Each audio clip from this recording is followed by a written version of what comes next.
Naquele Getsemane, a Bíblia diz que quando vieram apanhar Jesus, Pedro desembaia uma espada que trazia e fere o servo do sumo sacerdote, cortando-lhe a orelha direita.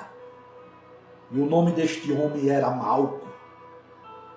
Por que Pedro não orou? Pedro estava despreparado para enfrentar aquela luta. Pensou que se travava um conflito armado. Por isso é que sacou da sua espada e decepou a orelha de Malco.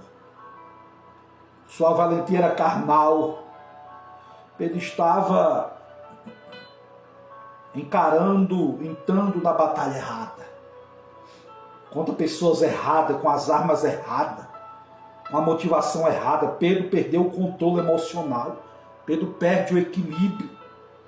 Pedro não discerniu a natureza da batalha que estava travando. Não teve domínio próprio, não.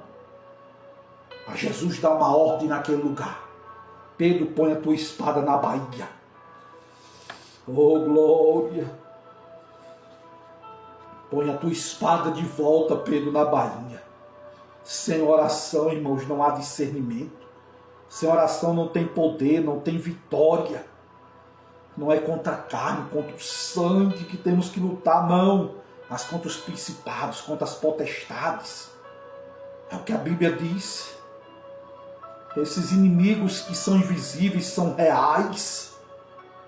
Por trás dessas pessoas que muitas vezes nos perseguem, nos atribulam, existem agentes malignos que manipulam essas pessoas, que manipulam essas vidas para nos perseguir, nos confrontar, nos desorientar. Porque Pedro não orou, não discerniu a natureza da luta que estava sendo travada. Porque Pedro não orou, irmãos, quis mudar a realidade de um plano que já estava traçado. Porque Pedro não orou, tentou frustrar mais uma vez a disposição de Jesus chegar na cruz para nos salvar.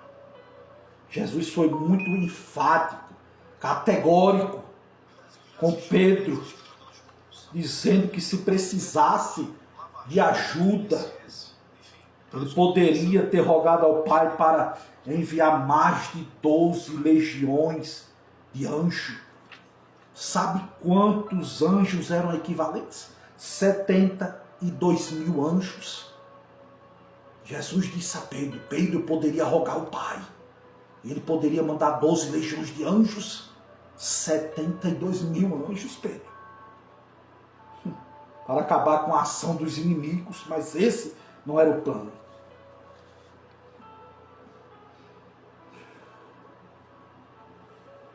Sua prisão não foi uma surpresa, nem que sua morte, um acidente, não. Tudo estava profetizado e nenhuma vírgula poderia ser alterada. E aqui eu encerro esta palavra.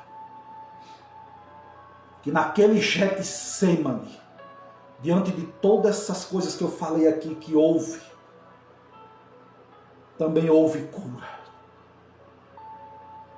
No Getsemane, Jesus curou a Malco, colocando a sua orelha decepada no lugar.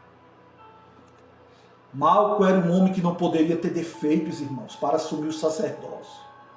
Quando Pedro corta a orelha daquele homem, Pedro estava tirando o sono daquele homem, porque não poderia ter defeito. Mas Jesus devolve a audição.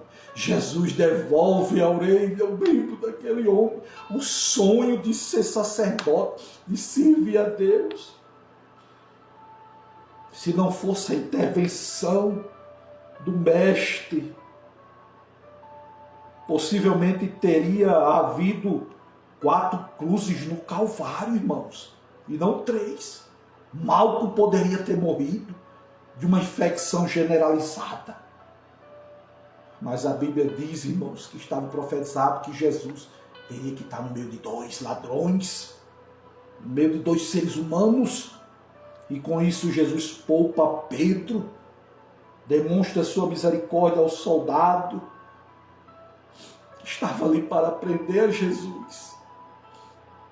Mas Jesus demonstra misericórdia, amor, Mesmo aquele homem que chegou ali para prender Jesus, Jesus devolve a orelha dele, coloca no lugar, estanca o sangue, devolve a audição, devolve o sonho dele continuar como um sacerdote.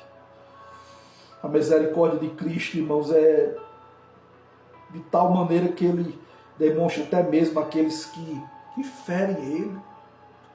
Quem é que, irmãos, queria curar alguém que estava ali para lhe prender, para lhe matar? Ninguém. Só Jesus foi capaz de fazer isso. Jesus ama os seus inimigos, se compadece deles. Mas Pedro estava pronto para matar Malco, enquanto Jesus estava disposto. Que nós possamos aprender esta lição com Jesus. Enquanto Pedro queria sangue, Jesus trabalha pela cura. Enquanto o coração de Pedro era um poço de ódio, o coração de Jesus era uma fonte de amor, de perdão. Que palavra gloriosa. Que nós possamos meditar nesta palavra. Que o nome do Senhor venha a ser glorificado em nossas vidas. Amém.